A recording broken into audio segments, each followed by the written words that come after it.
The storm descended upon the prairie like the wrath of an angry god. Lightning split the purple-black sky, while thunder rolled across the flatlands, shaking the earth beneath. In the center of a makeshift circle of torches that sputtered against the wind, a young girl no more than 15 summers old knelt in the mud, her wrists bound behind her back with a rough hemp rope that cut into her skin. "Please," Sarah Whitman whispered, her voice barely audible above the howling wind. "Please don't do this. I ain't done nothing wrong." The rain had not yet come, but the air crackled with its promise. Around her stood near 30 souls from the dying town of Redemption Creek, men with faces carved hard by drought and desperation, women clutching shawls and children to their breasts, all eyes reflecting the dancing flames of the torches. At the head of this grim assembly stood Reverend Josiah Thorne, his black coat whipping in the wind like crow's wings. "The Lord demands a sacrifice." Thorne's voice boomed across the gathering, his arms raised to the turbulent heavens. 4 years without rain, 4 years of watching our cattle die, our crops wither, our children go hungry. The sin that brought this curse upon us must be cleansed with blood. Sarah's thin dress, once white, but now stained with dirt and fear sweat, clung to her trembling form. She'd been an orphan these past 2 years, ever since the fever took her parents. The townspeople had tolerated her presence, letting her sleep in the church's root cellar and earn scraps by washing clothes and mending. But tolerance was a luxury that dried up faster than their wells.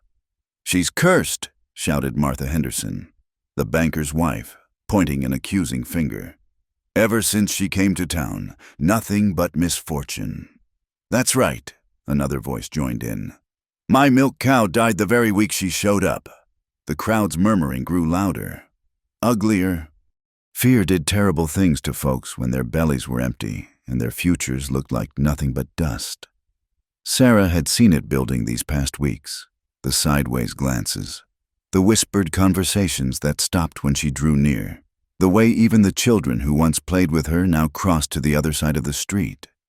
Deputy Samuel Pike stood at the edge of the crowd, his badge tarnished and his conscience weighing heavier than the Colt .45 on his hip. He owed money to half the men here, including Thorne himself. His hands shook not from the cold wind, but from the rot-gut whiskey he'd been using to drown his shame. He knew this was wrong, knew it in his bones, but he was a weak man in a hard place. "Reverend," Pike spoke up, his voice cracking, "maybe we should wait for the marshal. This ain't legal." Thorne's eyes, black as coal in the torchlight, fixed on Pike. "The Lord's law supersedes man's law. Deputy, or have you forgotten your scripture? The wages of sin is death. Would you stand between God and his justice?" Pike's mouth opened, then closed. He looked away, unable to meet Sarah's terrified gaze. It was then that the rider appeared. He came from the north, materializing out of the gathering darkness like a spirit made flesh. His horse, a painted Mustang with the lightning marks on its flanks, moved with the fluid grace of prairie wind. The rider sat tall despite the storm's fury, his long black hair whipping free, his face painted with the marks of mourning, 2 black lines beneath each eye. The crowd parted instinctively as he rode straight into their circle, dismounting in one smooth motion. He was Lakota. That much was clear from his dress, buckskin leggings, a bone breastplate over his chest, and a rifle slung across his back. But it was his eyes that made men step back. They held the darkness of deep winter, the kind of cold that came from seeing too much death. "This is no business of yours, heathen," Thorne spat, but his voice carried a tremor that hadn't been there before. "Return to your people." The warrior, for that's what he surely was, ignored the reverend entirely. Instead, he walked straight to Sarah, his moccasins silent on the muddy ground. Up close, she could see the scars that marked him as a man who had danced with death many times. When he knelt beside her, she caught the scent of sage and smoke. "Little sister," he said in English, marked by the careful pronunciation of one who had learned it late but well. "What is your name?" "Sarah," she managed through chattering teeth. "Sarah." He tested the name, then nodded. "I am called Grey Wolf in your tongue. In mine, I am Tokala." His fingers, surprisingly gentle, tested the ropes at her wrists. "You are afraid." "Yes," she whispered. "Good. Fear keeps us alive. But today, you will not die. Now see here." Thorn strode forward, his face flushed with righteous fury. "This girl is condemned. She must pay for the sins that brought drought upon us." Tokala rose slowly, unfolding to his full height. He was not the tallest man there, but something in his bearing made him seem to tower over them all. "I have walked many miles of this land," he said, his voice carrying despite its quiet tone. "I have seen drought and flood, feast and famine. None came from the death of children." "She's no child," someone shouted from the crowd. "She's a woman grown, and a cursed one at that." Tokala's gaze swept the assembly, and folks found reasons to look elsewhere. "I see no woman here. I see a frightened girl, and men and women who have let fear make them into something less than human." His hand moved to the knife at his belt, the motion casual but deliberate. "Among my people, we have known hunger. We have known thirst. But we do not murder our young when the buffalo do not come. That is the way of cowards." "Cowards!" Thorn's voice rose to a near shriek. "We are doing God's work. Your God demands the blood of children." Tokala shook his head slowly. "Then your God is no better than the Wendigo, the creature that eats its own kind when winter comes hard." The crowd stirred uneasily. Some had heard tales of the Wendigo from trappers and traders. The comparison sat poorly, like spoiled meat in the belly. "Deputy," Thorn barked. "Do your duty. Remove this savage." Pike's hand hovered near his pistol, but he didn't draw. His eyes darted between Thorn, the warrior, and the girl. 20 years he'd worn a badge. 20 years of keeping peace, settling disputes, trying to walk the narrow line between law and justice. But this was neither. I can't, Reverend. This ain't right. She's just a girl. She's a curse," Thorn roared. "Can't you see? The railroad men told me themselves. This land is cursed. Until we cleanse it with sacrifice, until we show God our commitment, the drought will continue. Our town will die." And there it was, the mention of the railroad men. Tokala's eyes narrowed. He'd dealt with their kind before, knew how they whispered poison in desperate ears, how they waited like vultures for towns to fail so they could buy the land for nothing. "Your town dies because the silver is gone," Tokala said bluntly. "Because the grass is overgrazed, the water misused, because men like him," he pointed at Thorn, "speak of curses to hide their own failings." The wind picked up, sending dust devils spinning through the crowd. The first fat raindrops began to fall, striking the parched earth like bullets. "Rain," someone whispered. Then louder, "It's raining. You see?" Thorn seized on it desperately. "The ritual begins to work. The Lord shows us his approval. Complete the sacrifice." But the crowd was wavering now. Rain on its own wasn't unusual this time of year. It was the lack of it that had been strange. And the warrior's words had found their mark in more than a few hearts. They'd all known Sarah since she was small. Had she really changed so much when her parents died? Or had their fear changed how they saw her? Tokala knelt again beside Sarah, his knife sliding through her bonds like they were made of grass. She gasped as blood rushed back into her hands, pins and needles of pain making her bite her lip. "Stand up," he told her quietly. "Show them you are not afraid." "But I am afraid," she whispered back. "Then show them you are afraid but still standing. That is courage." Sarah struggled to her feet on legs that felt like water. The rain was coming harder now, turning the dust to mud, extinguishing some of the torches. In the flickering, dying light, she looked at the faces of people she'd known all her life. Some turned away. Others met her gaze with shame. A few, too few, with sympathy. "This is my town too," she said, her voice small but growing stronger. "My parents are buried in your cemetery. I've done nothing but try to help, try to survive. If that makes me cursed, then what does it make you for trying to kill me?" "Blasphemy!" Thorn lunged forward, but Tokala was faster. The warrior's hand shot out, catching the Reverend's wrist as he reached for Sarah. There was a moment of struggle. Then a sharp crack as Tokola twisted. Thorn fell to his knees in the mud, crying out in pain. "Touch her and die," Tokola said simply. The crowd was breaking apart now, the spell broken by rain and doubt, and the sight of their spiritual leader groveling in the mud. Some slunk away into the darkness. Others stood frozen, unsure what to do. It was Martha Henderson who spoke first. Maybe we were hasty. The rain's coming now, after all. Could be the drought's breaking on its own. Could be." Pike agreed quickly, eager for any excuse to end this madness. "Why don't we all get in out of this storm? Think on things when heads are cooler." But Tokola wasn't finished. He pulled Thorn to his feet. The Reverend's face twisted in pain and rage. "You will leave tonight," the warrior said. "You and any who still thirst for innocent blood. This town has no place for you. You can't. You have no authority. I have this authority." Tokola's hand touched his rifle. "And the authority of knowing what you really are. The railroad men, they promise you much. Yes? Land, money, power over these people? I have seen your kind before. You are no man of God. You are a carrion bird, feeding on misery." Thorn's face went white. The accusation had hit too close to home. He looked around wildly for support, but found only suspicious stares. The seed of doubt, once planted, grew quick as prairie grass after rain.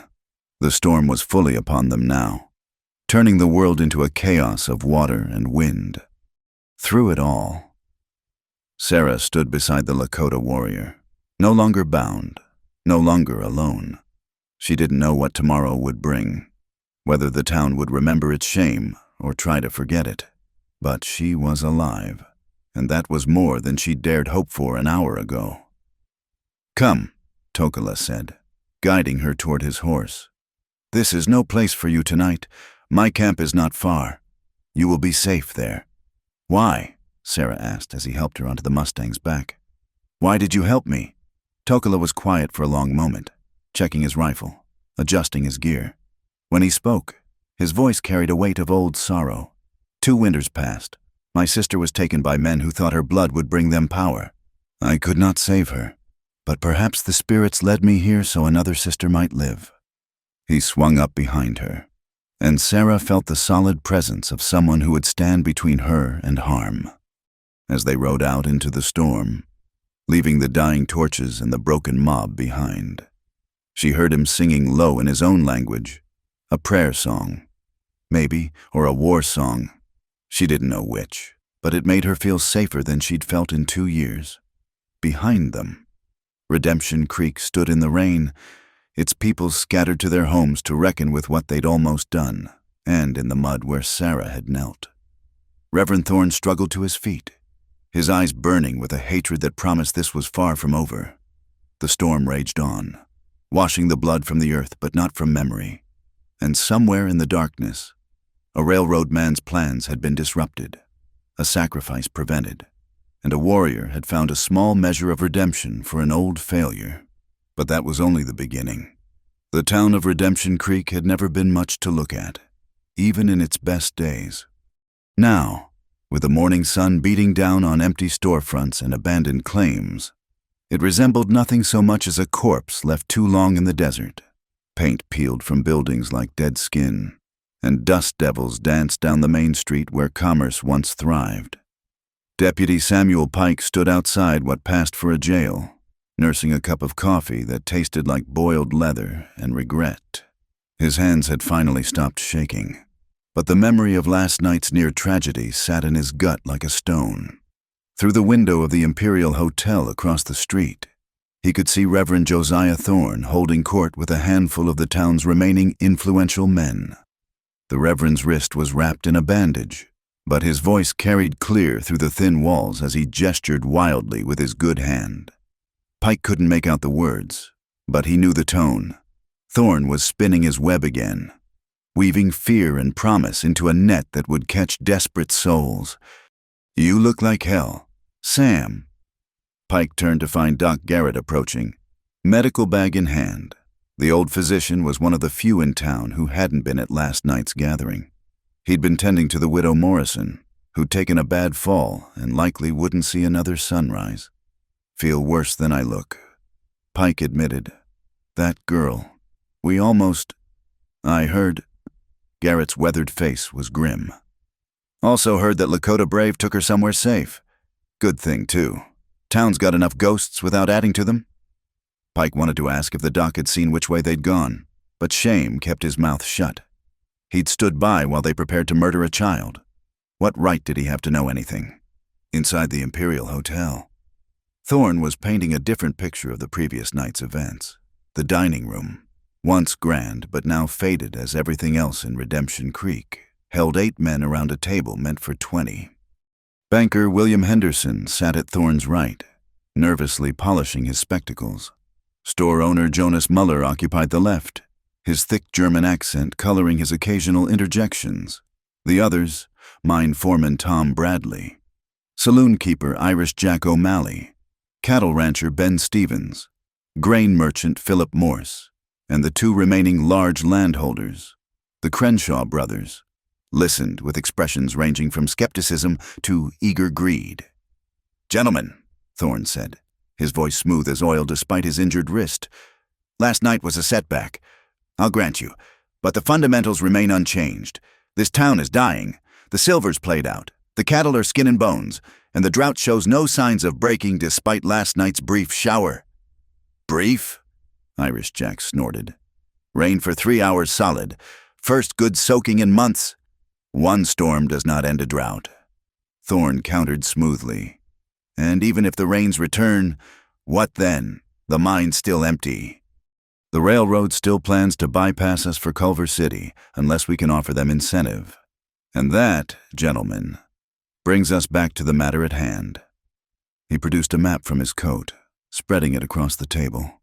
It showed the town and surrounding territory, with certain parcels marked in red ink. The Northern Pacific Railroad needs water rights and right-of-way through this valley.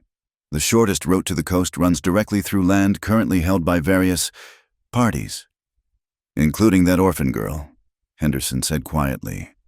Her parents' homestead sits right where the railroad would need to build their water station. Precisely. Thorne's smile was cold. Young Sarah Whitman has no idea what she's sitting on. Her parents filed the claim properly before they died, which makes her the legal heir. A few other strategic parcels belong to homesteaders who fled the drought, Indians who don't understand property law, and miners who'd sell for whiskey money. Sssss, Jonas Muller shifted uncomfortably. "Reverend, attempting to remove the girl last night was one thing when we thought it was God's will. But this sounds like business," Thorne finished. "God helps those who help themselves. Mr. Muller, the railroad has already paid us, a considerable advance to secure these lands. Money that could revitalize Redemption Creek, bring in new settlers, new businesses. We could be the central hub for this entire territory instead of watching Culver City grow fat on our misfortune." Ben Stevens, the rancher, leaned back in his chair. "And if the girl won't sell, she's got that Indian protecting her now." Thorne's eyes glittered dangerously. "Indians are dealt with every day in this territory. As for the girl, orphans disappear all the time. Tragic, but common. The question is whether you gentlemen have the stomach for progress." "I don't like it," Irish Jack said bluntly. "Bad enough what we almost did last night. This is murder for money, plain and simple." "Is it?" Thorne stood, pacing to the window. "Look out there, Mr. O'Malley. Count the empty buildings. Count the graves in the cemetery. How many died this past winter because they couldn't afford food or medicine? How many more will die this coming winter? We can save this town, make it thrive again. All it requires is the courage to make hard choices." Or, Tom Bradley spoke up for the first time, "We could just buy the land fair and square, offer the girl a good price, help her start over somewhere else." Thorne laughed, a sound like breaking glass. "With what money? The railroad's advance is contingent on delivering clear titles. They won't pay full price until the route is secured." "And the girl, after last night, do you think she'll deal fairly with any of us?" The room fell silent, each man wrestling with greed and conscience.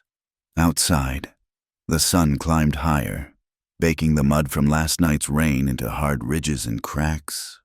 It was Henderson who finally asked the question, hanging in the air. "What about Pike? He seemed ready to turn on us last night." "Pike is a drunk and a debtor," Thorne said dismissively. "He owes money to half this room. A man like that can be managed. The real problem is that Savage and whoever else might protect the girl." The Crenshaw brothers exchanged glances. Paul, the elder, cleared his throat. "We heard talk that Thomas Badger's been seen around these parts again." The room tensed. Badger's name carried weight. He'd been the territorial administrator's secretary before disappearing 2 years back with half the government documents in the region. Rumors said he knew where everybody was buried, metaphorically and literally. "Badger's a ghost," Thorne said, but uncertainty colored his tone for the first time. "No one's proven he's even alive." "Maybe," Paul Crenshaw said, "but if he is, and if he's taken interest in this situation..." The implications hung heavy. Badger had been known for his meticulous record-keeping and his hatred of corruption. If he had documentation about the railroad schemes, about Thorne's dealings. "One problem at a time," Thorne said firmly. "First, we need to locate the girl and her protector, Mr. Bradley. Your miners know these hills better than anyone. Mr. Stevens, your cowboys can cover the plains. Find them. But don't engage. We need to know where they are before we act." "And then?" Muller asked, though he looked like he didn't want to know the answer. "Then we do what's necessary for the greater good. This town will not die on my watch. The railroad money will flow, businesses will return, and Redemption Creek will rise from these ashes. All it requires is the will to act." Irish Jack stood abruptly. "Count me out. I'll take my chances with a dying town over blood money." "Sit down, Mr. O'Malley," Thorne said quietly. "You're in debt to Mr. Henderson for $300. Your saloon operates on credit from Mr. Muller's store. You serve whiskey that, Mr. More ships in. You're part of this whether you like it or not." Jack's face flushed red, but he sank back into his chair. The web Thorne had mentioned was already woven, binding them all with threads of debt and desperation. "Now," Thorne continued, "let's discuss the details. The railroad agent, Mr. Cornelius Sharp, will arrive next week expecting progress. We need to show him cleared land and signed deeds. The girl's property is key, but these other parcels," he pointed to the marked areas on the map, "are equally important. For the next hour, they planned like generals preparing for war. Which homesteaders might be bought, which intimidated, which would need to be removed. The Indian camps that sat on valuable water rights, the mining claims that could be contested on technicalities. All the while, Pike stood outside, watching and knowing something dark was taking shape, but lacking the courage to act. The town moved around him in its death throes. A few women at the general store, children playing in the dust, old men sitting in the shade discussing days when the silver ran rich and the future seemed bright. None of them knew that in a hotel room above their heads, their fate was being decided by men who spoke of progress while planning theft and worse. The railroad was coming, one way or another, and Redemption Creek would either profit from its arrival or be crushed beneath its wheels. As the meeting concluded and the men dispersed, Thorne remained behind, studying his map. His injured wrist throbbed, reminding him of the warrior's strength. That would need to be dealt with carefully. Indians who interfered with progress had a way of disappearing. The army saw to that. But this one seemed different. Less likely to run, more likely to fight. And then there was the girl herself, young Sarah Whitman, suddenly valuable beyond her wildest dreams and in danger beyond her worst nightmares. Thorne wondered where she was hiding, what she was thinking, whether she understood yet that last night's attempted sacrifice was only the beginning. The sun reached its zenith, beating down on Redemption Creek like a hammer on an anvil. In the distance, storm clouds gathered again, but whether they brought salvation or simply more false hope, none could say. The town held its breath, caught between death and a terrible rebirth, while shadows lengthened and plans within plans took shape. Soon, Very soon. Blood would water this dry earth. The only question was whose blood it would be, and whether anything good could grow from such poisoned soil. The moon was a silver coin tossed into the star-scattered sky when Tokala woke Sarah with a gentle hand on her shoulder. They'd spent the day hidden in a box canyon 5 miles north of town, but now danger pressed close as a drawn blade. "They come," he whispered, pointing to torches moving like fireflies in the distance. "Many men, moving in pattern. They search." Sarah's heart hammered as she rolled up the blanket he'd given her. The past day had been the strangest of her life, learning to read trail signs, gathering medicinal plants, discovering that the savage who'd saved her was more educated than most townsmen. He'd attended a missionary school in his youth before returning to his people, walking between two worlds with the grace of a diplomat and the skills of a warrior. "The horses know these hills," Tokala said, adjusting his rifle. "But the men tracking us know them too. We must be clever." They mounted quickly, Sarah behind Tokala on his painted Mustang. The night air was cool against her face as they moved through a narrow deer trail, the horses' hooves nearly silent on the rocky ground. Behind them, the search party's voices carried on the wind, rough men shouting coordinates, dogs baying for a scent. "There!" A voice cracked like a whip. "Movement on the ridge." Gunfire erupted, muzzle flashes painting the darkness. Tokala leaned low, pulling Sarah down with him as bullets whined overhead like angry hornets. The Mustang needed no urging, plunging down a steep ravine that would have terrified Sarah in daylight. In darkness, she could only close her eyes and trust. They splashed through a shallow creek, the water cold and shocking. Tokala guided them under an overhang of willow branches, holding perfectly still as horses thundered past above. Sarah could hear her own heartbeat, certain it was loud enough to give them away. "Bradley's boys," one searcher called out. "They went upstream." "No," another voice argued. "Downstream toward the railroad cut. I seen 'em clear." Confusion sparked arguments. In the darkness, with echoes bouncing off canyon walls, no one was certain of anything. Tokala waited until the voices faded, then walked the horse slowly through the water, leaving no tracks for dogs to follow. An hour passed in tense flight. They climbed out of the stream bed onto harder ground, winding through stands of cottonwood and sage. Sarah's legs were numb from gripping the horse, her hands cramped from holding tight to Tokala's waist, just when she thought they'd escaped. New torches appeared ahead.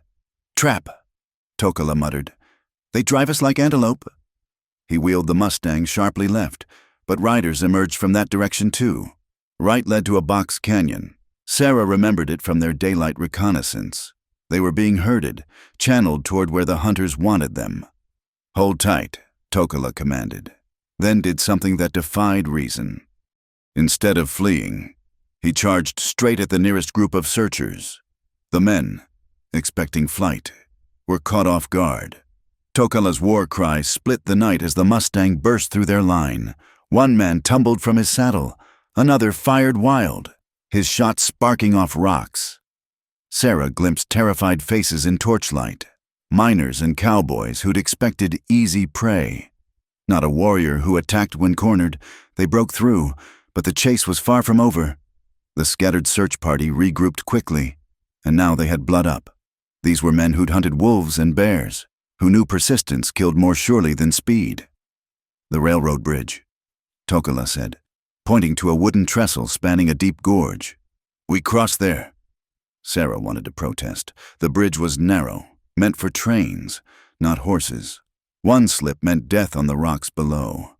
But voices behind them grew louder, and she understood they had no choice. The Mustang's hooves rang hollow on the wooden ties. Sarah didn't look down, couldn't look down. The bridge seemed to stretch forever, each step a gamble against gravity.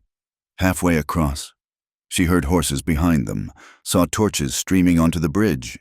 "Jump when I say," Tokala instructed calmly, as if asking her to step over a puddle. "Jump. Are you mad? Trust." They were 3/4 across when he shouted, "Now!" and threw them sideways off the horse. Sarah screamed, certain they were falling to their deaths, but instead hit water. Deep, cold, shocking water. The river pooled here beneath the bridge, and Tokola had known it. They surfaced, gasping. On the bridge above, men shouted in frustration. Some fired down at the water, but darkness and distance made them poor targets. Tokola pulled Sarah to the bank, where the Mustang waited. Having continued across and circled back down a hidden trail. "Clever horse," Sarah gasped, teeth chattering. "Smarter than most men." Tokola agreed, helping her mount again. They rode hard through the remaining darkness, putting distance between themselves and pursuit, as dawn painted the eastern sky pink and gold. Tokola finally slowed. They were in different country now, rougher, wilder, with tall pines replacing sage and cottonwood. "Why do they hunt so hard?" Sarah asked. "I'm nobody. I own nothing but the clothes on my back." Tokola studied her thoughtfully. "You own more than you know. Your parents' land. You have the papers. Hidden in the church. Reverend Thorne said he'd keep them safe after my parents died. Then they are already stolen or destroyed. But no matter. The territorial office keeps copies. That is why they fear you living. You can claim what is yours. But it's just a patch of dirt with a broken cabin. Why would anyone care? Because that patch of dirt sits where the railroad must pass. Because beneath it runs the sweetest water in 50 miles. Because men like Thorne see gold where you see only earth." The truth of it hit Sarah like cold water. The sacrifice, the hunt, none of it was about God or curses or drought. It was about greed, pure and simple. She felt naive, foolish, but also angry. Her parents had worked that land, died on that land. Now men would kill her for it? They came to a place where 3 trails met, marked by an old, lightning-struck pine. Tokola dismounted, studying the ground carefully. His face grew troubled. "What is it?" Sarah asked. "Someone passed here before us. Not the hunters. Someone else. The tracks are strange. Careful. A man who knows how to move without being seen. Friend or enemy? In these times, hard to know. But he heads where we go, toward the old mining camp. We follow, but carefully." The sun climbed higher as they wound through pine forests and across meadows dotted with wildflowers. Despite everything, Sarah found herself amazed by the beauty. She'd lived her whole life in town, knew only dusty streets and small rooms. This wilderness was frightening, but also magnificent. "You're not what I expected," she said suddenly. "An Indian. I mean, Reverend Thorne always said—" She stopped, embarrassed. "That we are savages, beasts, children who need civilizing." Tokola's voice held old bitterness. "I have heard it all, have lived it. The missionary school beat us for speaking our language, cut our hair, dressed us like little white boys. They said they saved our souls while killing our spirits. But you learned their ways. Know your enemy. My grandfather told me this before I left for school. Learn their language, their writing, their laws. Use their own weapons against them when the time comes. So I learned, and now I use that learning to help you because their greed threatens us both." They created a rise and saw below them the abandoned mining camp, a collection of moldering cabins and rusted equipment being reclaimed by forest. But smoke rose from one chimney, and a horse stood hobbled nearby. "You're mysterious tracker," Tokola said. "He makes no effort to hide now, either very foolish or very confident." They approached cautiously, Tokala's rifle ready. The cabin door opened before they reached it, and a thin man with the silver-rimmed spectacles stepped out, hands raised to show no weapons. "Miss Whitman," he said formally. "Grey Wolf. I've been expecting you." Sarah gasped. "Mr. Badger? But everyone said you were dead." Thomas Badger smiled, an expression that made his gaunt face almost handsome. "Reports of my death were quite deliberate, I assure you. Please, come inside. We have much to discuss and little time. Thorne's men won't stay fooled forever. And what I have to show you will determine whether you live to see another sunset." Inside the cabin, papers covered every surface.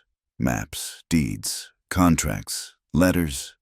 A lifetime of secrets spread out like a feast of information. Badger gestured to it all with quiet pride. 2 years I've been gathering evidence. 2 years of living like a ghost, watching Thorne and his railroad friends carve up this territory like a Sunday roast. Your parents, Miss Whitman, were not the first to die for standing in their way, but with luck and courage, they might be among the last. Sarah sank into a chair, overwhelmed. Yesterday she'd been a sacrifice, today a fugitive, and now, what? A crusader for justice. She was just a girl who wanted to live. Tokala remained standing, alert for any sign of betrayal. "Why help us?" he asked bluntly. "What's your gain?" Badger's smile turned sad. "Redemption. Perhaps. I was part of it once. You see, took their money, falsified documents, helped steal land from people who couldn't read the contracts they signed, until I realized I'd become the very thing my father raised me to fight against, a thief with a pen instead of a gun. So I took their secrets and ran. Now I offer them to you, the proof that could bring them all down. But proof is worthless without someone brave enough to use it." Outside, a wolf howled, long and mournful. Sarah shivered, knowing that whether the sound came from 4 legs or 2, predators still hunted them. The morning sun streamed through dirty windows, illuminating motes of dust that danced like tiny spirits. In that moment, she felt the weight of choice: run and hide forever, or stand and fight for what was right. "Show me," she said quietly. "Show me everything." And Thomas Badger, keeper of secrets, began to reveal the truth that could either save or damn them all. Thomas Badger's thin fingers trembled slightly as he unfolded a yellowed document, spreading it carefully on the rough wooden table. The morning light streaming through the cabin window illuminated official seals and signatures that made Sarah's breath catch in her throat. "This," Badger said quietly, "is your inheritance. Miss Whitman, your father was smarter than anyone gave him credit for." The deed showed not just the small homestead Sarah remembered, but a claim extending along Miller's Creek for nearly a mile, encompassing the only reliable water source between Redemption Creek and the proposed railroad junction. Her father's careful script marked the boundaries, dated just 3 months before the fever took him. "I don't understand," Sarah said, studying the document. "Papa never said anything about expanding the claim, because he knew what would happen if certain people found out." Badger pulled out another paper, a letter in her father's hand. He wrote to the territorial governor expressing concerns about railroad speculators trying to force out legitimate settlers. This letter was never sent. I found it in Thorne's possession when I liberated these documents. Tokala moved to the window, keeping watch while listening. "So they killed him. The fever was real enough," Badger said carefully. "But it's curious how it struck only certain households, those with valuable land claims. Your mother nursed your father, then fell ill herself. You survived because you were staying with the Hendersons that week, helping with their new baby." Sarah's hands clenched into fists. She'd always wondered why she alone had been spared. Now the randomness of disease seemed less random, more designed. "But there's more," Badger continued, producing a leather journal. "This belonged to Cornelius Sharp, the railroad's advance agent. Careless of him to leave it in his hotel room when he visited last year." The journal detailed a systematic plan to acquire land rights throughout the territory. Names were listed with notes. Stevens, already in debt, will sell. Muller, pressure through supply contracts. Whitman, stubborn, religious, unlikely to cooperate. Consider alternatives. Alternatives, Sarah repeated bitterly. They meant murder.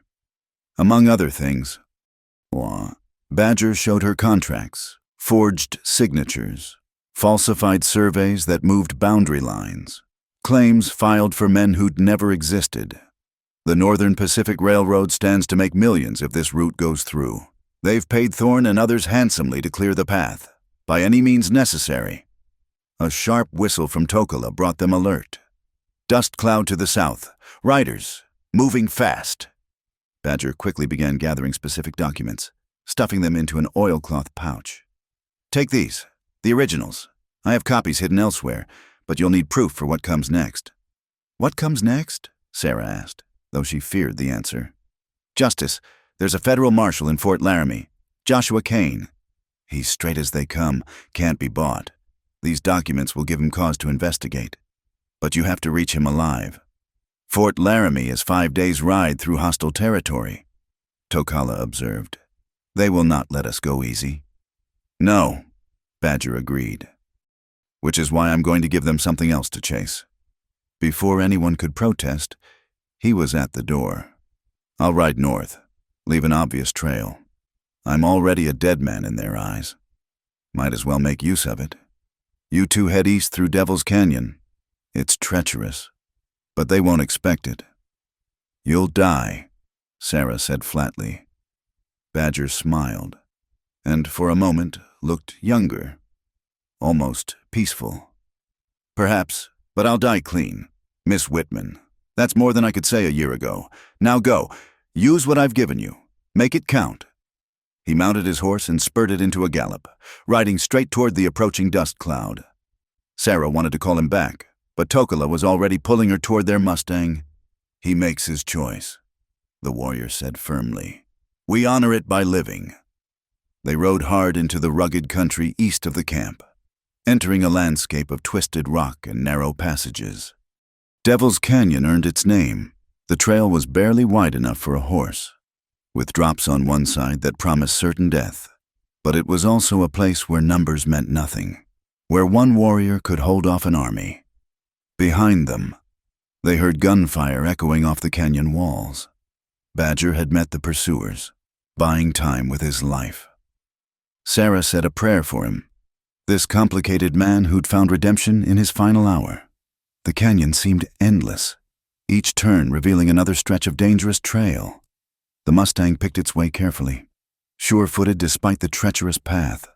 Sarah learned to trust the animal's instincts, leaning when it leaned, staying still when it paused to test uncertain ground. Your people, she asked Tokala during a brief rest. Do they know about all this? The railroad, the stolen land? We know. We have always known, but knowing and stopping are different things. The whites have papers, laws, soldiers. We have pride and courage, but bullets care nothing for either. They emerged from the canyon as afternoon shadows grew long, finding themselves in rolling grassland dotted with buffalo wallows and prairie dog towns. The open country made Sarah nervous after the shelter of the rocks, but Tokala seemed to relax slightly. My people's land, he said. We are not far from my uncle's camp, but first, we must talk of hard truths. He dismounted by a small spring, letting the horse drink. Sarah slid down beside him, grateful for the chance to stretch her legs. You have proof of crimes, Tokala said carefully. But proof is only as good as the person who carries it. You are young, female, without family or standing. They will try to say you are hysterical, that grief has made you mad. Are you prepared for this?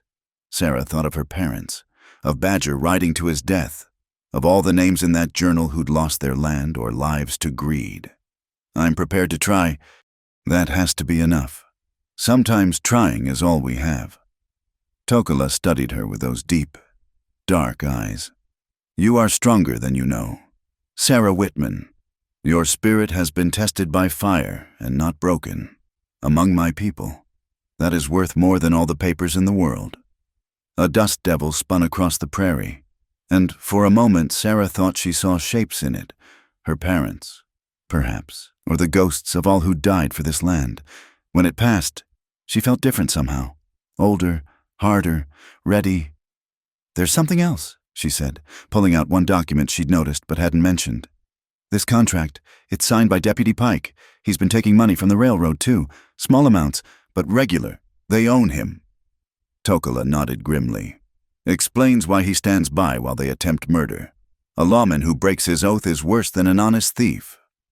They mounted again as the sun touched the horizon, painting the sky in shades of blood and gold. They'd ridden perhaps another mile when Tokala suddenly wheeled the Mustang around, rifle coming up smooth and fast. "Show yourself," he called to the empty prairie. For a moment, nothing. Then a figure rose from the tall grass not 20 feet away. Deputy Samuel Pike, his badge catching the dying light. His horse stood hobbled nearby, and his gun remained holstered. "Don't shoot," Pike said, hands raised. "I come alone." "To finish what your master started?" Tokala kept the rifle trained on him. "To warn you." Pike looked haggard, older than his years. "They know about Badger. Know he gave you documents. Thorne's lost his mind with rage. He's put bounty on you both, $500 dead or alive. Every gun in 3 counties will be hunting you. And you," Sarah found her voice, "you've been taking their money. I saw the receipts." Pike's face crumbled. $20 here, 30 there. For information, looking the other way. I told myself it was harmless, that I was just trying to keep food on my table. But when they tried to sacrifice you... He pulled out his flask, started to drink, then hurled it away into the grass. "I've been a coward and a fool, but I'm done being their dog." Pretty words. Tokala said coldly, "Why should we believe them?" Pike reached slowly into his vest, pulling out a folded paper. "Because I brought you this. It's a telegram Thorne received this morning. The railroad bosses are coming. A special train with hired guns, Pinkerton detectives, even a tame judge to legalize whatever they do. They'll be in Redemption Creek in 3 days. Sarah took the telegram, reading the cold words that reduced human lives to obstacles to be removed. Why help us now? Because I remembered why I put on this badge 20 years ago. Because I looked in the mirror and didn't recognize the man looking back. Because maybe, just maybe, doing one right thing might balance the scales a little." Pike's voice broke. "My sister had a daughter about your age. Died of scarlet fever last winter. When I saw you kneeling in that circle, all I could think of was her." Tokala lowered his rifle slightly. "What do you propose?" "I can't stop them, but I can slow them down, misdirect the search parties, lose important telegrams, accidentally let prisoners escape, buy you time to reach Fort Laramie." Pike pulled out a leather pouch, heavy with coin. "This is every cent they paid me. Use it for supplies. Fresh horses. Whatever you need. It's blood money, but maybe it can serve a clean purpose." Sarah looked at Tokala, seeing her own uncertainty reflected in his eyes. Trust came hard in a world full of betrayal. But sometimes, she realized, you had to take the offered hand or drown alone. "All right, Deputy," she said finally. "We'll accept your help. But if you betray us, then I deserve whatever comes." Pike straightened, some measure of dignity returning to his bearing. "There's an old line shack 10 miles north of here. I'll leave supplies there tonight. Food, ammunition, blankets. The searchers won't check it until tomorrow afternoon at the earliest." As quickly as he'd appeared, Pike mounted and rode away, a lone figure against the darkening sky. Sarah watched him go, wondering if redemption could truly come so late, or if this was just another trap in an already treacherous game.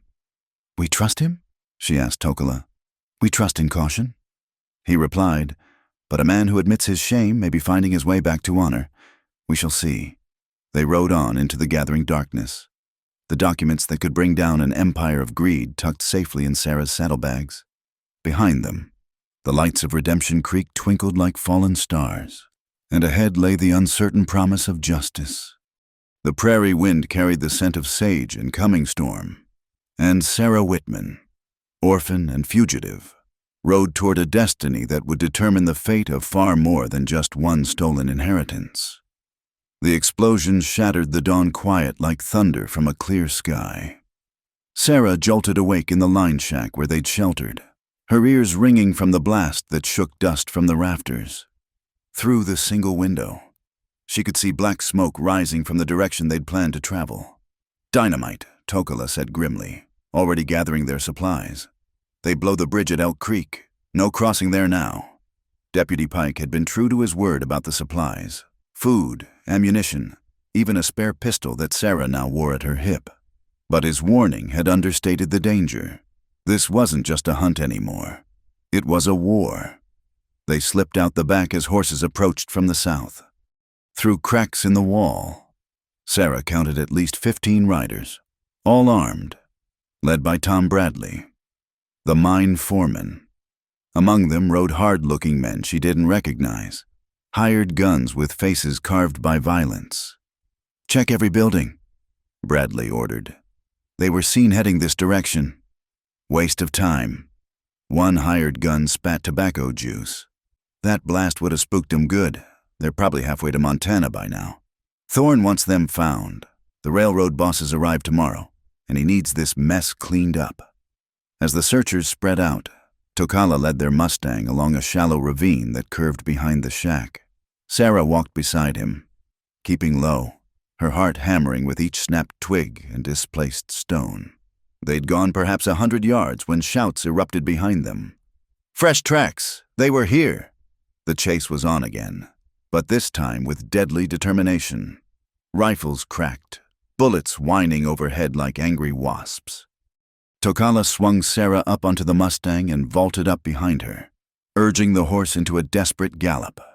They raced across open prairie with nowhere to hide, the pursuers spreading out to cut off escape routes. Ahead loomed the dark line of mountains, promising shelter but still miles away. The Mustang ran with heart, but it had been running for days. Foam flecked its mouth, and Sarah could feel its labored breathing. "There," Tokala pointed to a cluster of rocks rising from the grassland like broken teeth. "We make our stand." They reached the rocks just as the Mustang stumbled, nearly spent. Tokala pulled Sarah behind a boulder as bullets sparked off stone. He checked his rifle, counted cartridges, and Sarah saw the truth in his eyes. They didn't have enough ammunition for a prolonged fight. "Give up the girl! Indian!" Bradley's voice carried across the distance. "You can ride away. This ain't your fight." Every fight against men like you is my fight," Tokala called back, sighting down his rifle. His first shot took a rider from his saddle. The second sent the others scrambling for cover, but they had numbers and time, and both sides knew it. "Circle around," Bradley ordered his men. "Get the high ground." Sarah checked the pistol Pike had left, trying to remember what her father had taught her about shooting. The weapon felt alien in her hands, heavy with possibility and dread. Through a gap in the rocks, she saw riders moving to flank them. "I'm sorry," she told Tokala. "I brought this on you." "No. Men like Thorne brought this. We simply refused to bow." He fired again, driving back a man trying to climb the rocks. "But we need help, or we die here." As if in answer to prayer, a new sound cut through the gunfire. A high, ululating war cry that made the hired gun's horses rear in terror. Over the nearest ridge came 20 Lakota warriors, painted for battle, their leader carrying a lance decorated with eagle feathers. "My uncle," Tokala said with grim satisfaction. "I sent word yesterday." The tide turned in seconds.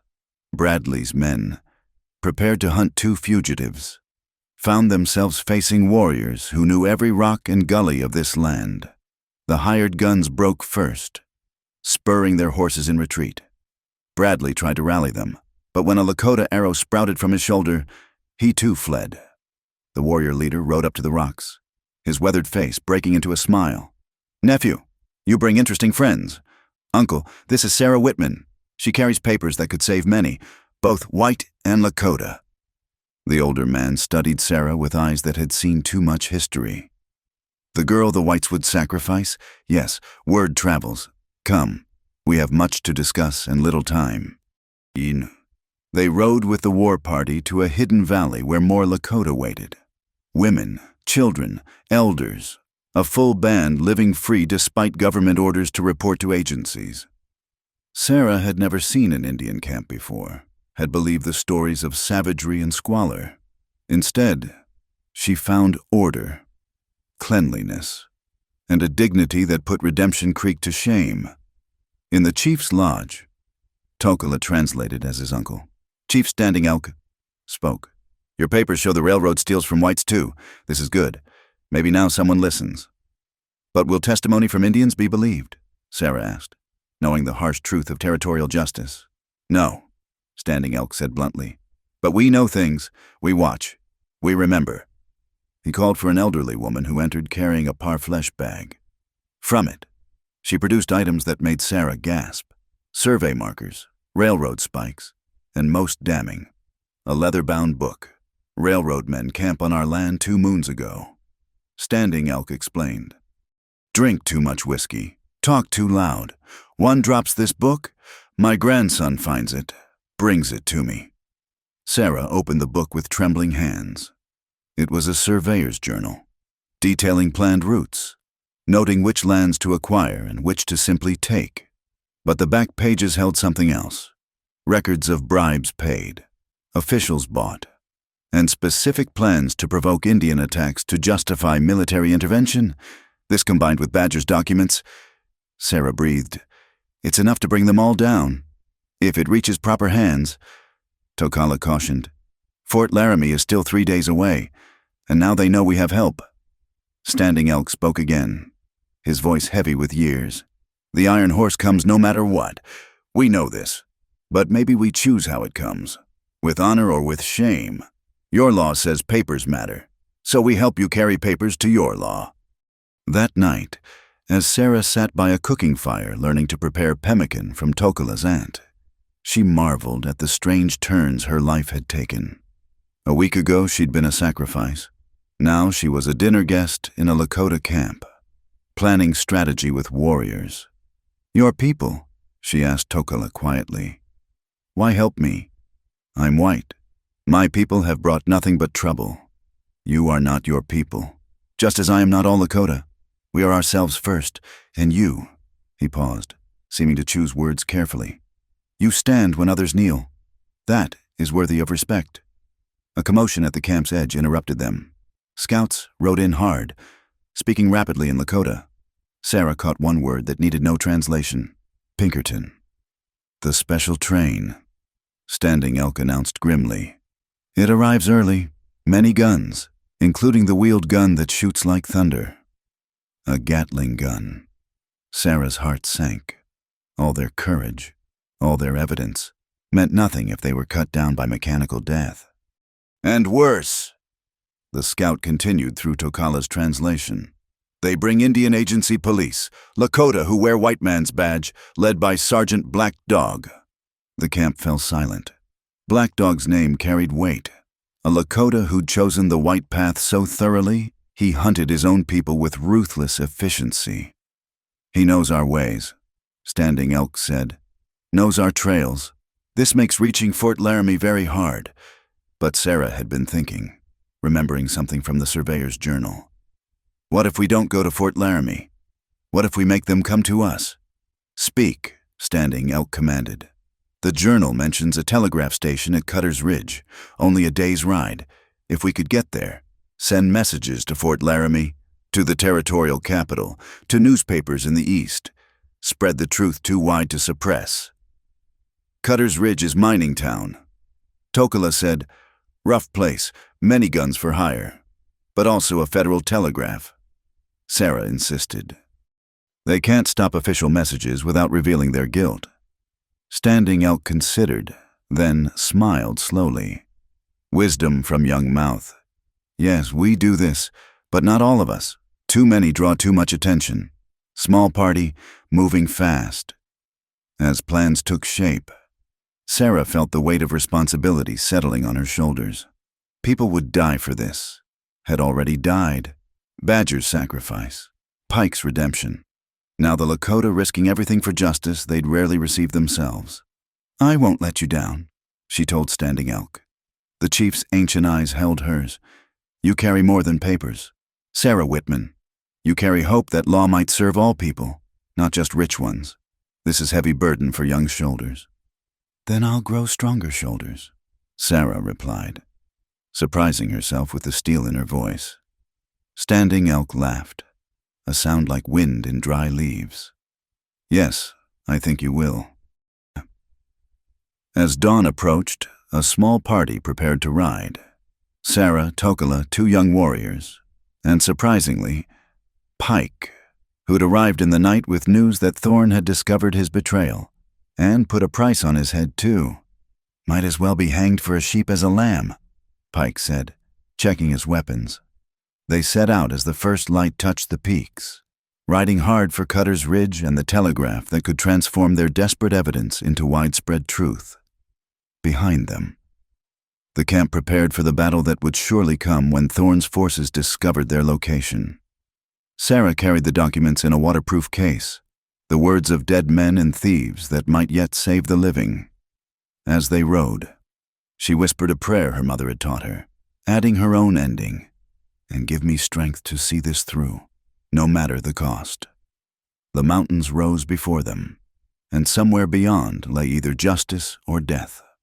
Sarah Whitman, orphan no longer but warrior in her own right, rode toward whichever fate awaited. The iron bridge spanning Devil's Gorge stretched before them like the skeleton of some prehistoric beast, its steel girders gleaming dully in the afternoon sun. Below, the canyon dropped away into shadow and mist, the river a silver thread far below.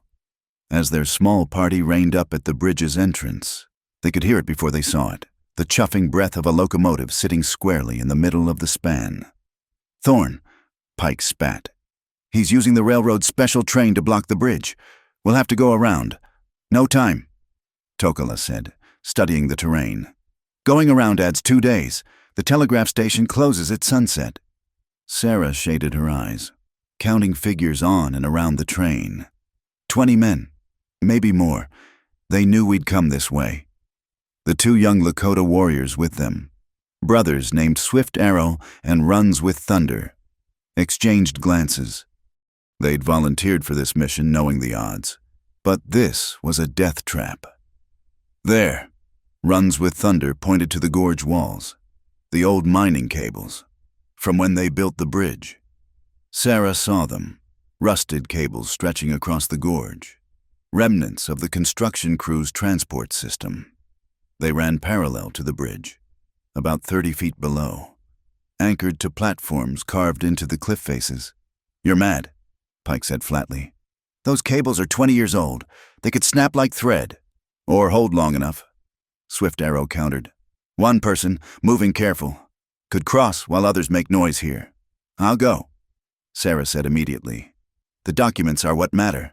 "No," Tokala's voice brooked no argument. "You know the papers, know what to send. If someone crosses, you must be on this side to dictate the telegrams." He turned to study the cables again. "I go."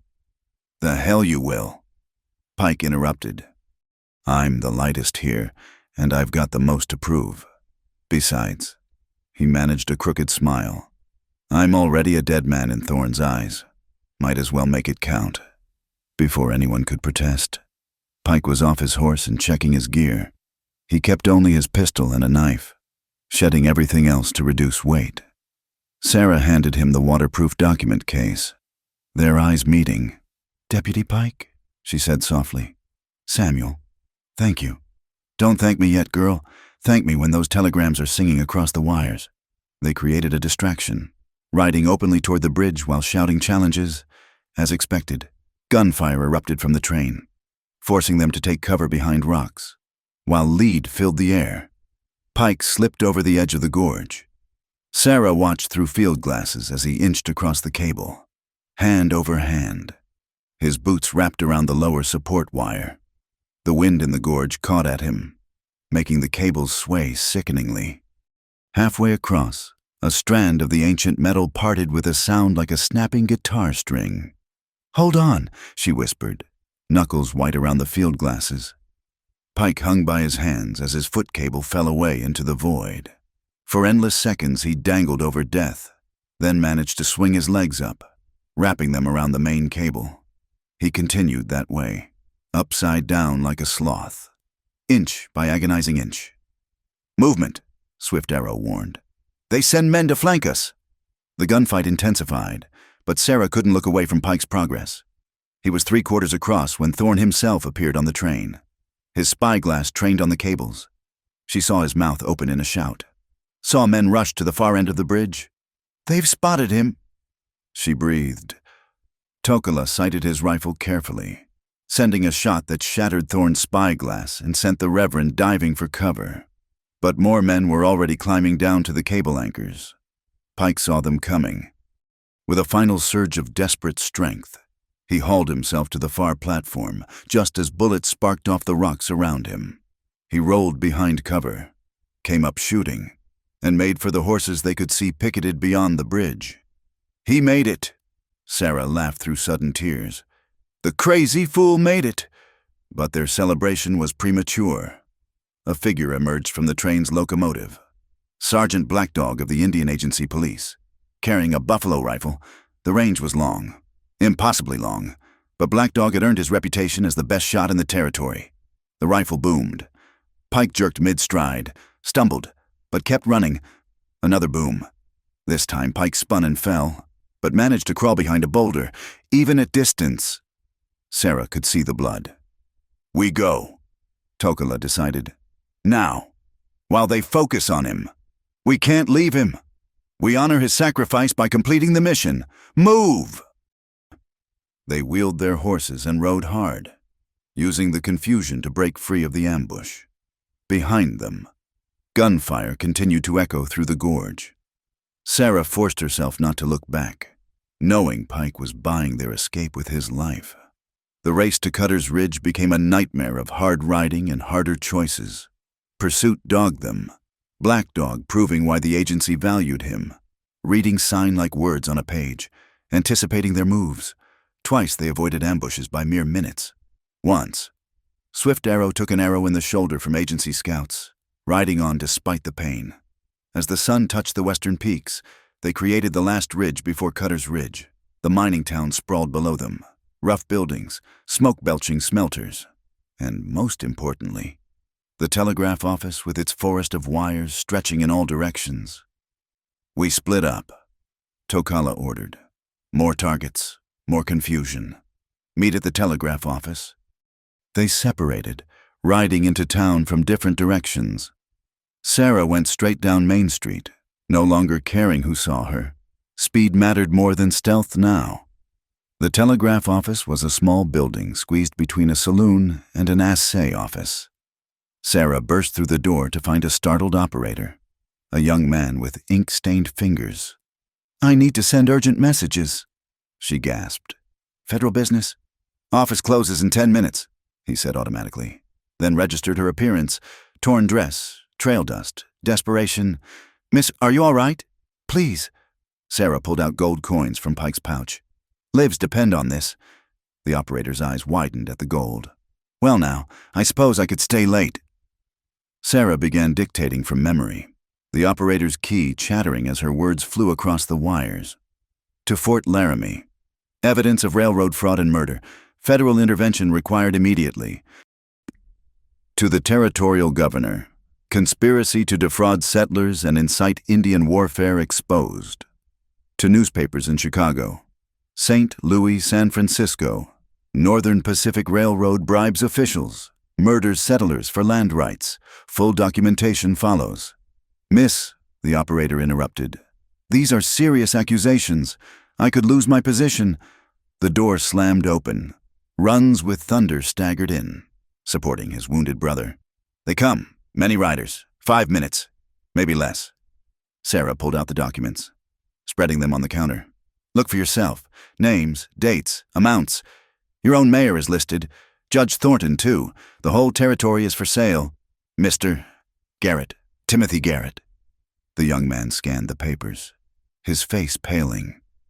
"Dear God, my uncle lost his farm last year, said the bank foreclosed illegal-like, but nobody would listen. Help me," Sarah pleaded. "Help everyone they've wronged." Garrett's jaw set. His key resumed its rapid chatter, now with the fervor of personal conviction. Message after message went out, spreading the truth faster than horses could ride. Through the window, Sarah saw the first pursuers entering town. Thorne led them, his face twisted with fury. Black Dog beside him. But something else caught her eye, a familiar figure slumped over a horse, hands tied to the saddle horn. "Pike," she breathed. "He's alive?" "Barely, even at distance." She could see the blood soaking his shirt. They were using him as bait, knowing she'd try to help. Tokala appeared at her shoulder. It's a trap. I know. Sarah checked the pistol at her hip. Doesn't matter. The messages? Tokala asked. Sent all of them. Whatever happens now, the truth is out there. Garrett looked up from his key. There's more. Responses coming in. Fort Laramie says federal marshals dispatched immediately. Governors ordering all railroad operations suspended pending investigation, and... his eyes widened. Secretary of Interior himself demands full report. This has reached Washington. Outside, Thorne's voice boomed through a megaphone. Sarah Whitman, you have stolen property belonging to the Northern Pacific Railroad. Surrender immediately or face the consequences. Stolen property. Sarah laughed bitterly. He means evidence of their crimes. More riders filled the street. Rough miners, hired guns, but also townspeople drawn by the commotion. Thorne had made a mistake bringing his drama to Cutter's Ridge. This wasn't Redemption Creek, cowed by drought and debt. These were independent men who'd carved a town from raw mountain. Sarah made her decision. Mr. Garrett, keep those messages flowing. Everything you can transcribe from these documents. Tokala, protect him. I'm going out. Sarah, no. But she was already through the door, standing on the wooden sidewalk with her hands visible but near her gun. The street had become a theater, every window filled with watching faces. Reverend Thorne, she called out, her voice carrying clearly. I have stolen nothing but the truth you tried to bury. These good people deserve to know how you and the railroad have robbed and murdered for profit. Lies, Thorne roared. This girl is delusional, driven mad by her parents' death. She consorts with savages, spreads false tales. Then why chase her so hard? A voice from the crowd, a grizzled miner leaning against a post. Why all the guns for one crazy girl? Murmurs rippled through the watchers. Thorne sensed the mood shifting, tried to regain control. She has murdered Thomas Badger, a respected citizen. Badger lives.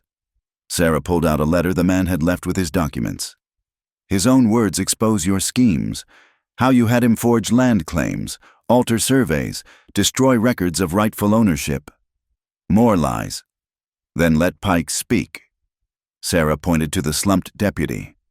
He's been part of your conspiracy. Let him tell these people what he knows.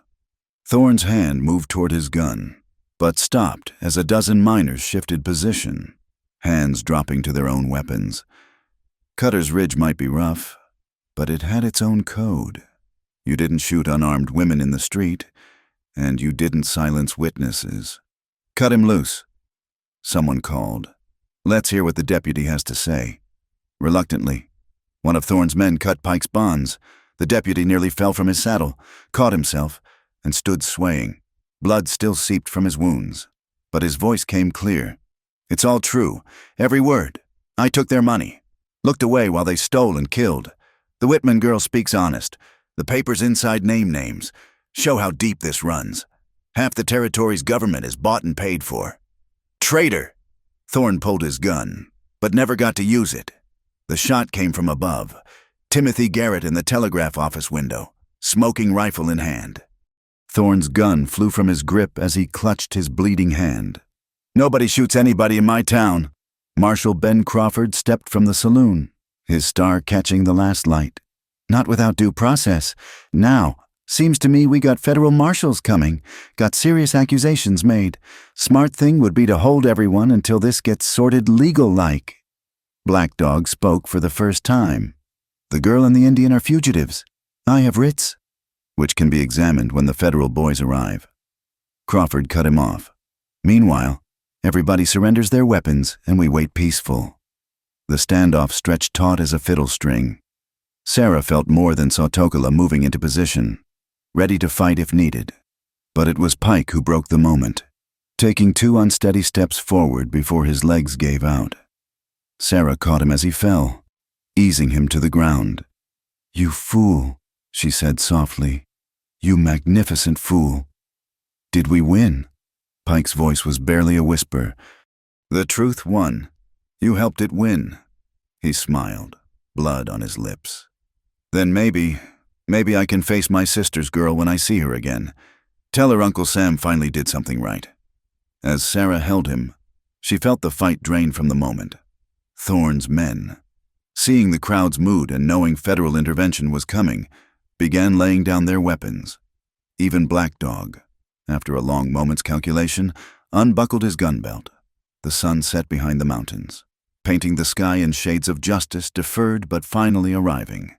In the telegraph office, Timothy Garrett's key continued its song, spreading truth across the wires faster than lies could ride. The territorial courthouse in Cheyenne had never seen such a crowd. Every bench was packed, the galleries overflowing, and still more people pressed against the windows, desperate to witness the trial that would determine whether law meant anything in the Wyoming territory. Sarah sat at the prosecutor's table, feeling small in her new store-bought dress, but holding her spine straight as her mother had taught her.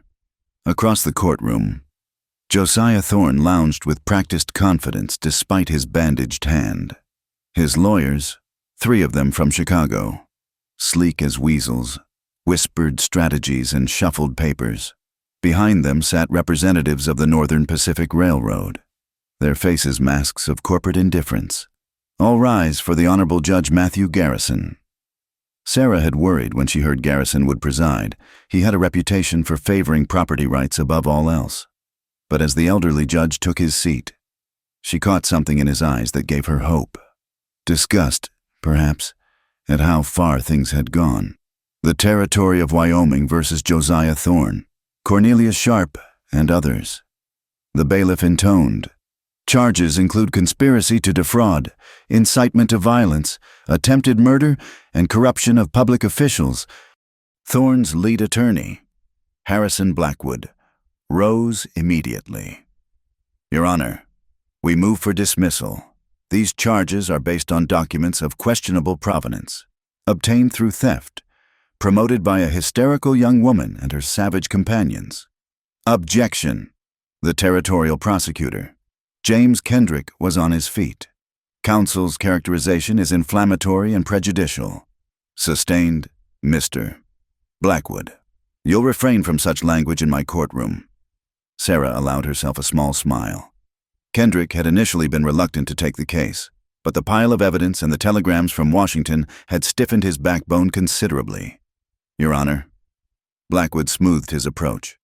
The prosecution's key witness is a minor, recently orphaned, who has shown signs of mental distress. I can speak for myself. Every head turned as Sarah stood. Kendrick touched her arm in warning, but she stepped forward.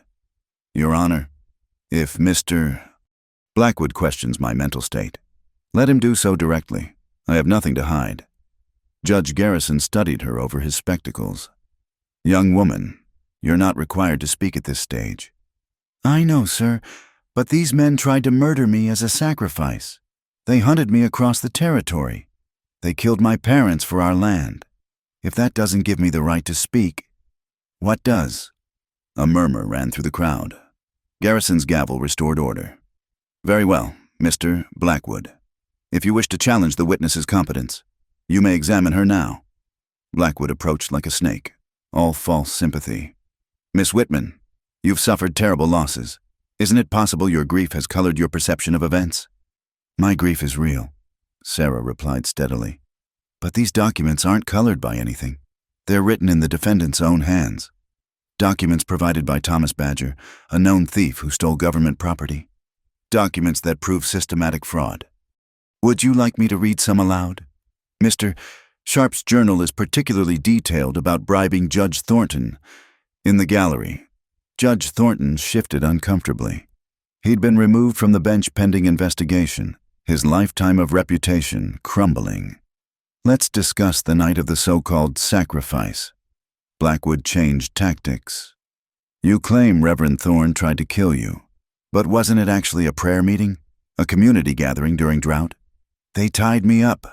Sarah's voice never wavered. Put me in a circle. Reverend Thorne raised a knife. If that's a prayer meeting, I'd hate to see what Mr. Blackwood considers violence. Laughter rippled through the crowd before Garrison's gavel fell. And this Indian who allegedly saved you, where is he now? Grey Wolf Tokala is waiting to testify, along with Deputy Pike, who's recovered enough to speak despite being shot by your client's hired guns. Objection. Prejudicial. Sustained. The jury will disregard the accusation about hired guns. But the damage was done. Everyone had heard about the running battle. Pike's near death, the siege at the bridge. The story had spread across the territory like wildfire. Kendrick took over, walking Sarah through the evidence methodically. The forged deeds, the altered surveys, the pattern of deaths and disappearances among landholders, the payments traced from railroad accounts to local officials. By the time he finished, the web of corruption lay bare for all to see. Then came Thomas Badger himself, thin and precise, explaining how he'd helped create the fraudulent paperwork before his conscience drove him to collect evidence. His testimony was devastating. Each document authenticated, each transaction explained. But it was Pike who provided the trial's most dramatic moment. Still pale from his wounds, he took the stand with difficulty.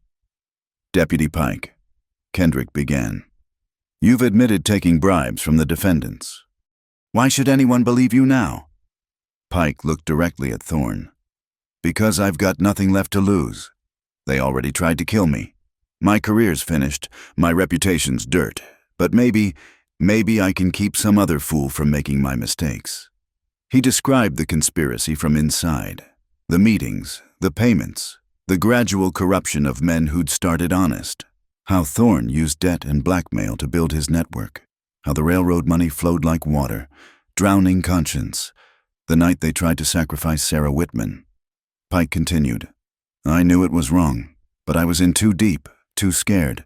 When that Lakota warrior rode in, he showed more courage in 5 minutes than I'd shown in years. Made me remember what a lawman's supposed to be. Blackwood tried to tear Pike apart on cross-examination, but the deputy held firm. Yes, he'd taken money. Yes, he'd looked away from crimes. But everything he said about Thorne and the railroad was true, and he had the receipts to prove it. The defense case relied primarily on character witnesses and technicalities. Thorne took the stand, projecting wounded dignity, claiming he'd only tried to help his dying town. But Kendrick's cross-examination was brutal, using Thorne's own words from documents to show his lies. You wrote here, the girl must be eliminated before she reaches majority and can claim the land. How is that helping your town? Taken out of context? And here, promise the savages whiskey and rifles to attack settlers. Blame creates opportunity. Your words, Reverend? Thorne's composure cracked. You don't understand. The town was dying. The railroad was our only hope. So you decided to kill for it? I decided to save a community. Sometimes hard choices, like murdering a 15-year-old girl. She was in the way. The courtroom exploded. Garrison gavelled furiously for order while Thorne's lawyers tried to recover from their client's outburst. When Tokala testified, speaking carefully in English, he'd perfected through years of education. He provided the perspective of the Lakota, how the conspiracy aimed to provoke warfare, justifying military action and land seizure, how his people had suffered from similar schemes across the West. They wanted us to be savages, he said simply, so they could claim civilization required our removal. But who is savage, the man who protects the innocent, or the man who murders for profit? On the trial's final day, Sarah was recalled for redirect. Kendrick had one last question. Miss Whitman, if the jury convicts, these men will face prison, perhaps worse. You could have run, hidden, started over elsewhere. Why didn't you? Sarah looked across the courtroom at the families of other victims, the Andersons who'd lost their farm, the widow Martinez whose husband had died refusing to sell, the small landholders driven out by fraud and fear. Because running means they win. It means the next girl kneels in the next circle. The next family loses their land. The next town dies for railroad profits. My parents taught me to stand for what's right. They died for it. The least I can do is see it through. The jury deliberated for 6 hours. When they returned, the foreman, a cattle rancher named William Frost, stood solemnly. On the charge of conspiracy to defraud, guilty. On the charge of incitement to violence, guilty. On the charge of attempted murder, guilty. The verdicts continued. Guilty after guilty. Thorne sagged in his chair. Sharp tried to maintain corporate composure, but failed. Lesser conspirators heard their fates with various degrees of shock and resignation. Judge Garrison's sentences were harsh but fair. Thorne received 25 years, Sharp 20. Others got lesser terms based on their involvement. The Northern Pacific Railroad, in separate civil proceedings, would face massive fines and forced restructuring of their territorial operations. As the courtroom cleared, Sarah found herself standing with Tokala and Pike on the courthouse steps. The deputy leaned heavily on a cane but stood straight. "What now?" Pike asked. "I'm thinking of heading to California. Start over where nobody knows my shame." "Your shame is behind you," Sarah said firmly. "You stood up when it mattered. The girl speaks wisdom." Tokala agreed. "A man is not his worst moment but his best choice." Pike managed a smile. "Maybe. What about you two?" Sarah and Tokala exchanged glances. In the weeks of preparation for trial, something had grown between them. Not romance, not yet, but deep respect and the seeds of possibility. "I'm going home," Sarah said. "To rebuild my parents' farm. The land is mine free and clear now, and the water rights will help the whole valley. And I will help." Tokala added simply, "My people need allies who understand justice serves everyone. Perhaps Sarah Whitman can be such an ally." As they walked down the courthouse steps, Sarah felt the weight of the past months lifting. Justice had been served. Imperfectly, perhaps, but served nonetheless.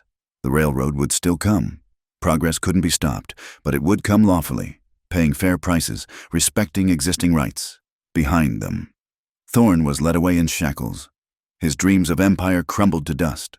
Ahead stretched the vast Wyoming sky, promising nothing but possibility for those brave enough to chase it. The orphan girl who'd knelt in the mud as a sacrifice stood tall as a woman who'd brought down an empire of greed. And that, Sarah thought as she walked between a reformed lawman and a Lakota warrior, was a story worth living. The new bridge spanning Miller's Creek stood proud against the morning sky, its wooden beams fresh cut and strong. Sarah Whitman, now 20 and no longer the frightened girl who'd knelt in the mud, drove the final spike with 3 solid strikes. The crowd gathered on both banks erupted in cheers. Settlers, townsfolk, and Lakota united in celebration of something built through cooperation rather than conquest. "I declare Pike's Crossing officially open," Sarah announced, her voice carrying clearly across the water. "May it serve all who need passage, regardless of race or station." The name had been her idea, honoring the deputy who'd found redemption in his final acts. Samuel Pike hadn't died from his wounds, but he'd never fully recovered either. He'd passed peacefully the previous winter in the small house Sarah had built for him on her land, spending his last months teaching local children to read and warning them against the choices that had nearly damned him. As the crowd began crossing the bridge, some on foot, others with wagons, Sarah felt a familiar presence at her shoulder. Tokala stood beside her, dressed in a mixture of traditional Lakota clothing and practical frontier gear, the combination somehow suiting him perfectly. "Your father would be proud," he said quietly. "This bridge connects more than riverbanks." Sarah touched the locket at her throat, her mother's portrait inside joined now by a photograph of her father. They believed in building things that last, not just structures, but communities. In the 5 years since the trial, the valley had transformed. Sarah's water rights, freely shared rather than hoarded, had turned struggling homesteads into thriving farms.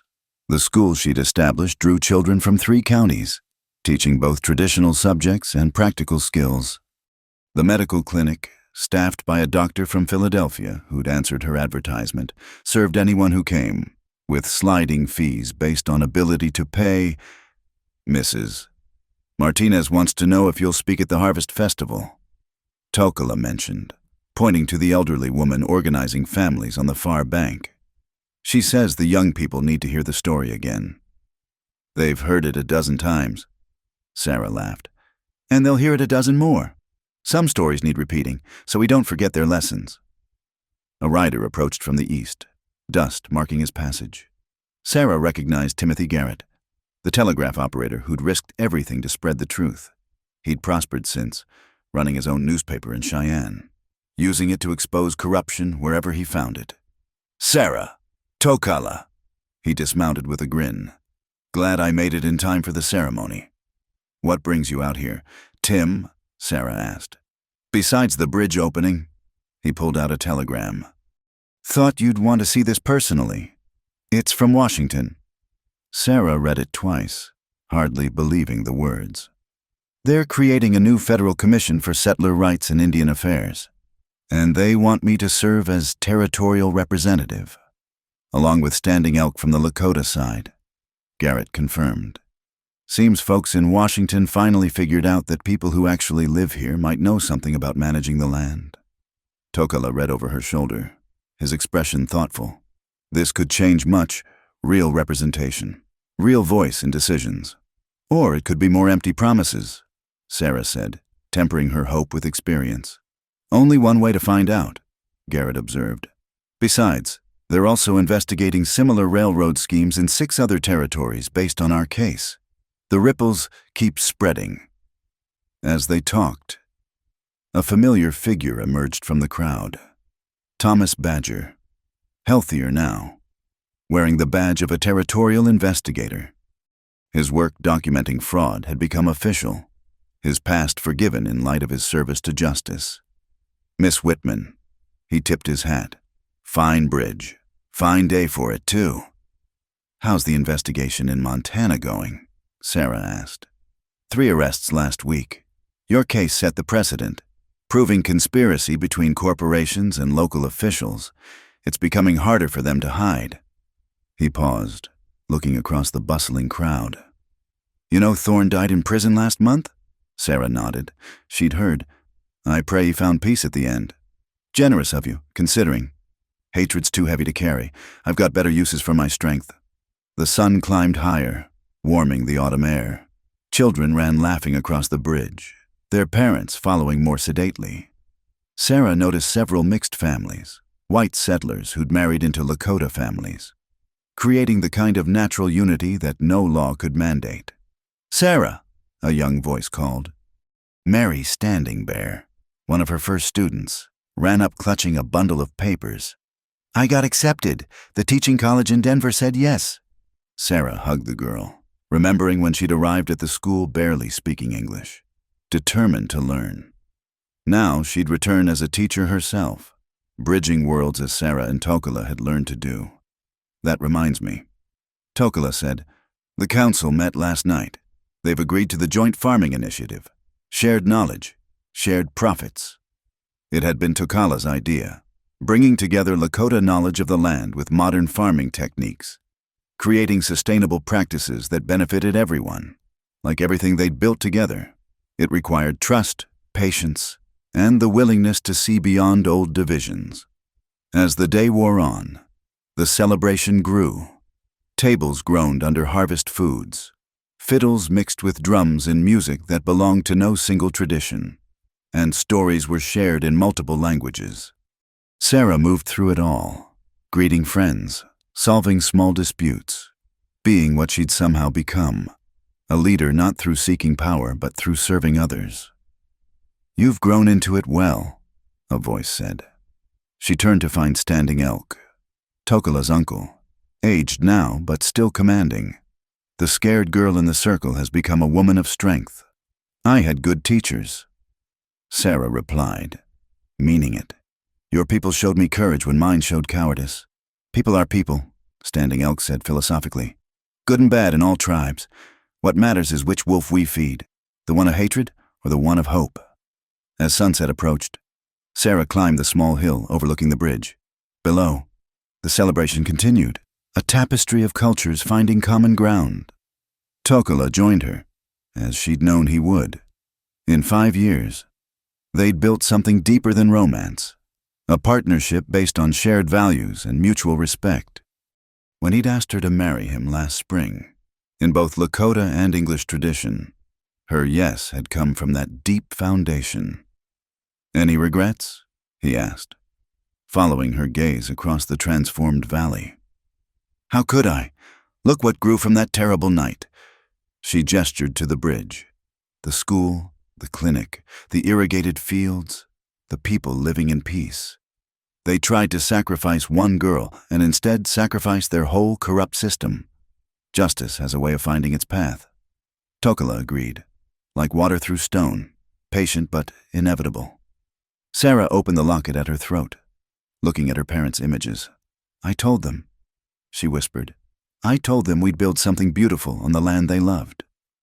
As the first stars appeared, someone below started singing, an old hymn Sarah remembered from childhood.